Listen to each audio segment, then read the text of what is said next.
So ఓటికి 10,000 ముక్కు పుడకలు. So ఎవరు పంచుతున్నారు సార్? మిమ్మల్ని జూపుడు గారు. అధికార పార్టీ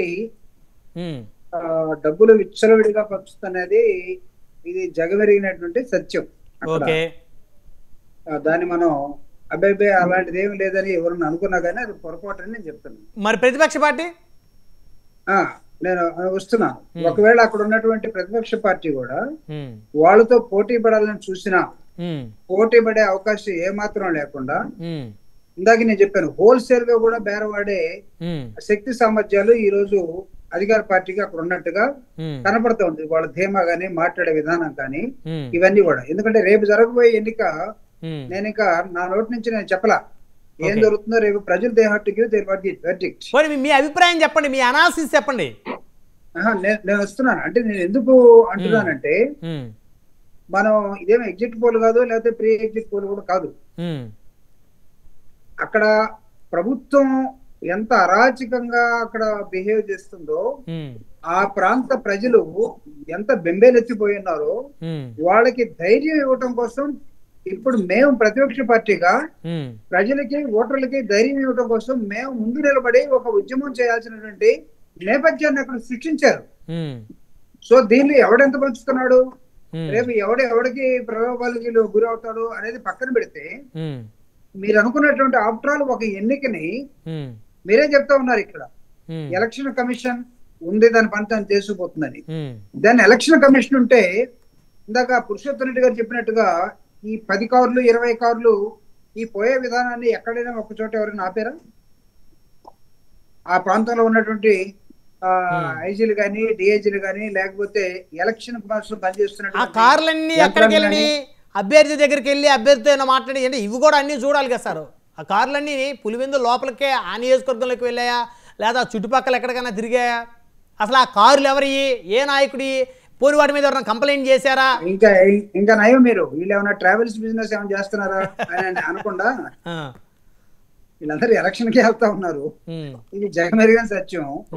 కానీ దీన్ని మనం వాస్తవాలని ఇప్పుడు మీ ద్వారా ప్రజలకు తెలియజేసే క్రమంలో నేను వైఎస్ఆర్ కాంగ్రెస్ పార్టీ తరఫున బ్రహ్మనాయుడు గారు నేను ఒక రిక్వెస్ట్ చేస్తున్నాను. ఎందుకంటే మా పెద్దలు సీనియర్ నాయకులు అక్కడ ఉన్నారు. తులసిరెడ్డి గారు ఇంటలెక్చువల్ గా ఉన్నటువంటి పురుషోత్తమ్ రెడ్డి గారు అనలిస్ట్ గా అక్కడ ఉన్నారు.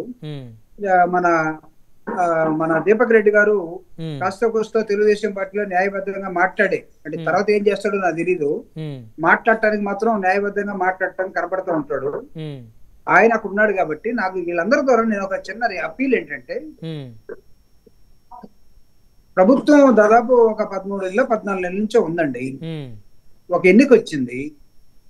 దీని ద్వారా మీరు ఇందాక చెప్పినట్టుగా పులివెందుల్లో మీ ప్రభావాన్ని ప్రతాపాన్ని చూపించడం కోసం మీరు పనిచేయాలనుకుంటే ఈ విధంగానే పనిచేయండి. నో, ఇది కాదు. ప్రజాస్వామ్యబద్ధంగా ఎన్నిక జరుగుతుంది. ఎలక్షన్ కమిషన్ తన డ్యూటీ తను చేసుకునే క్రమంలో ఎన్నిక వచ్చింది. ఈ ఆర్భాటాలు ఎందుకు? వదిలేసేయండి, ప్రజలే నిర్ణయిస్తారో చూద్దాం.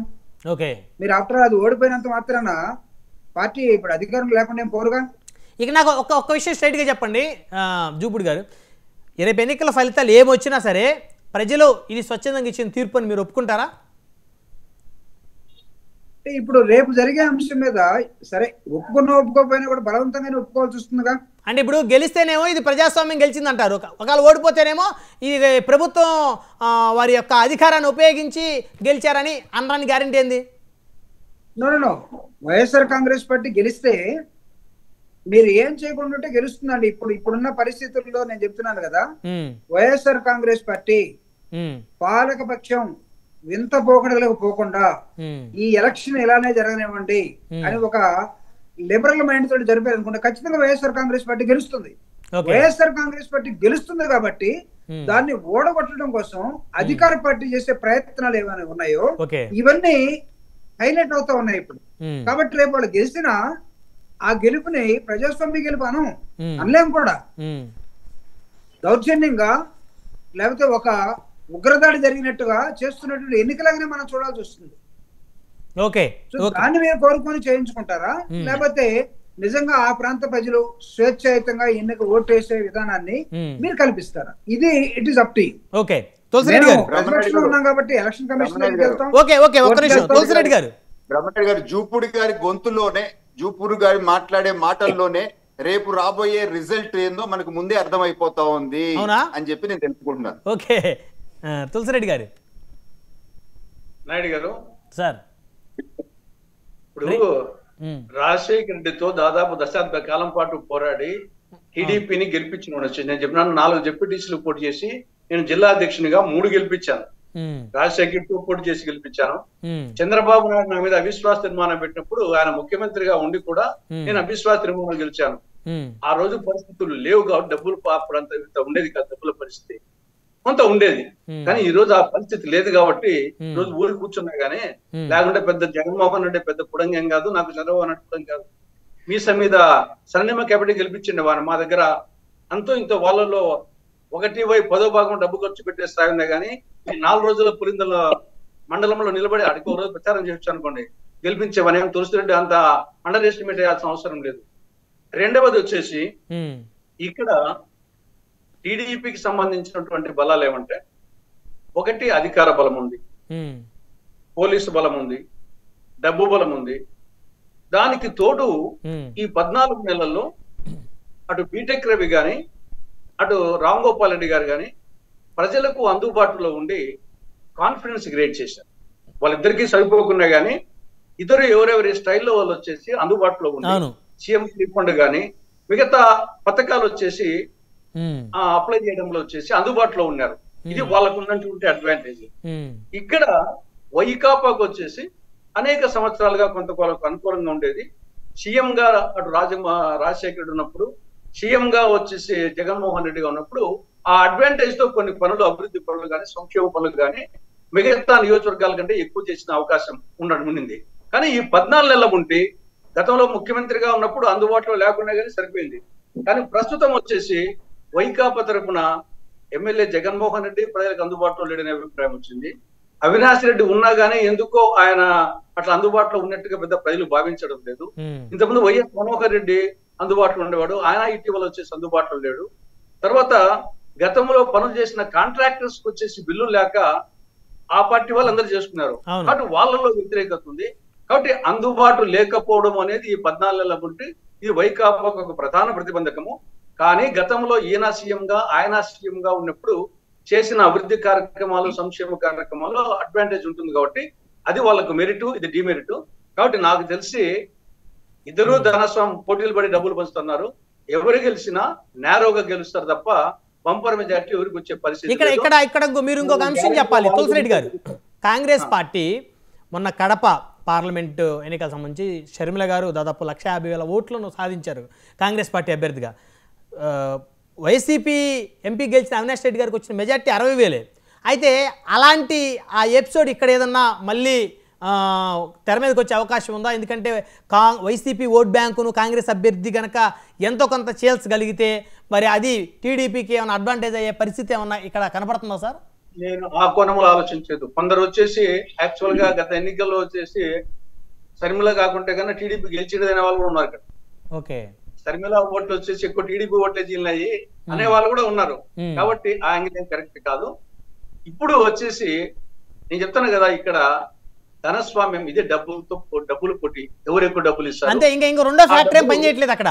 మిగతా ఊరికే మనం వచ్చేసి ఊరికి చెప్పుకోవాల్సిన డబ్బులు ఇచ్చేసి ఇది జెడ్పీటీసీ ఉండే 9 నెలల సంవత్సరము, ఇది ఒక ఎన్నికే కాదు. కాకపోతే ఏమంటే ఆ ప్రెస్టేజ్ వచ్చేసి ఎవరు డబ్బులు పంచుతారు, ఆ డబ్బులు అందుతాయి. పంచడమే కాకుండా అందాలు కూడా కొందరు వచ్చేసి పైనుండి ఇస్తారు, కానీ కింద డిస్ట్రిబ్యూట్ చేసేది నాయకులు, కార్యకర్తలు చాలా మంది వచ్చేసి సక్రమంగా డిస్ట్రిబ్యూట్ చేయకుండా వాళ్ళు మింగేది ఉంటాయి. కాబట్టి ఓటర్కు అందడంలో ఎవరు బాగా సమర్థవంతంగా అందిస్తారు, ఎవరు వచ్చేసి ఎక్కువ అందిస్తారు, ప్లస్ అడిషనల్ గా ముక్కు పుడకలు ఇటువంటి ఎవరు భాగిస్తారు, దీనికి తోడు మిగతా కొంత అన్నో ఇన్నో దొంగబొట్టో రిగ్గింగ్ లో ఇన్ని కొంచెం అధికార పార్టీ కొంత అడ్వాంటేజ్ ఎక్కువ ఉంటుంది. కాకపోతే అంటే వీళ్ళకి అనేక సంవత్సరాలుగా ఆడ కార్యకర్తలు ఉన్నారు కాబట్టి ప్రతిఘటించే శక్తి ఉండదు కాబట్టి ఇది నేరోగా ఉంటుంది, రుబాలైనట్టుగా ఉంటుంది.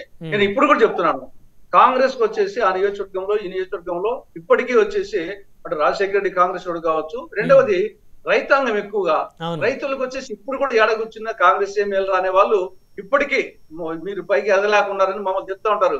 మీరు వచ్చేసి ఎదగలేకున్నారు, మాకేమో రైతులకు వచ్చేసి కాంగ్రెస్ మేలు చేస్తున్న వాళ్ళు ఓపెన్ గా చెప్తున్నారు. కానీ మేము చెప్తున్నాం కదా, ఆ స్థాయిలో లేని పరిస్థితి కాదు ఊరుకున్నాం. కానీ మేము ఏమి వచ్చేసి జగన్మోహన్ రెడ్డికో లేకుంటే చంద్రబాబు నాయుడుకో ఏమి తక్కువ కాదు, ఎవరు అవసరం లేదు.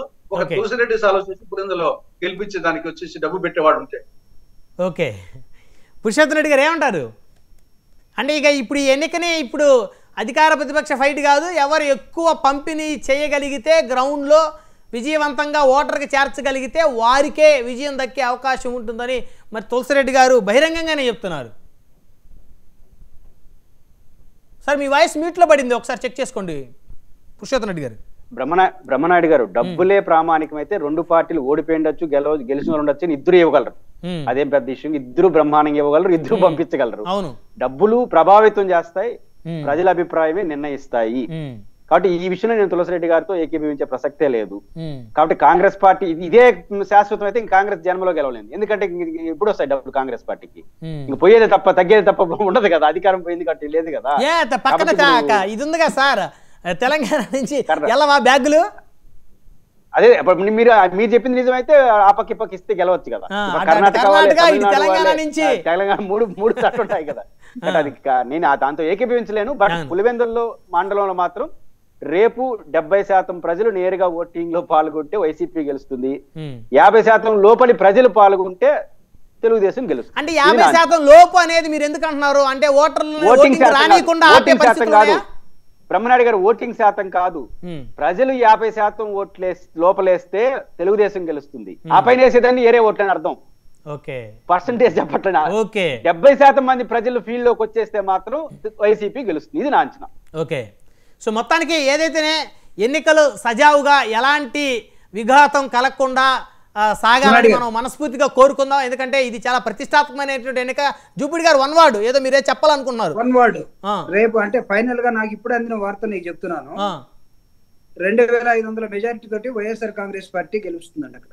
Okay okay okay sir. ఇప్పుడు ఎందుకు వార్త అంటే ఆల్రెడీ వేసేసారు ఓట్లేంటి ఏమో మరి ఇట్లానే చెప్పారు గతంలో కూడా. 12వ తారీఖు ముహూర్తం పెడదాం, 11వ తారీఖు ముహూర్తం పెడదాం అని చెప్పేసి చాలా మంది మీ పార్టీ వాళ్ళందరూ కూడా కూర్చొని ముహూర్తం కూడా పాపం డిసైడ్ చేశారు. జగన్మోహన్ రెడ్డి గారిని వైజాగ్ లో ముఖ్యమంత్రిని ప్రమాణ స్వీకారం చేయాలి, అది కలగా మిగిలిపోయింది. సో కాబట్టి ముందుగానే అంటే మరి అంత కాన్ఫిడెన్స్ మరి ఇప్పుడు అవసరం లేదేమో అనిపిస్తుంది.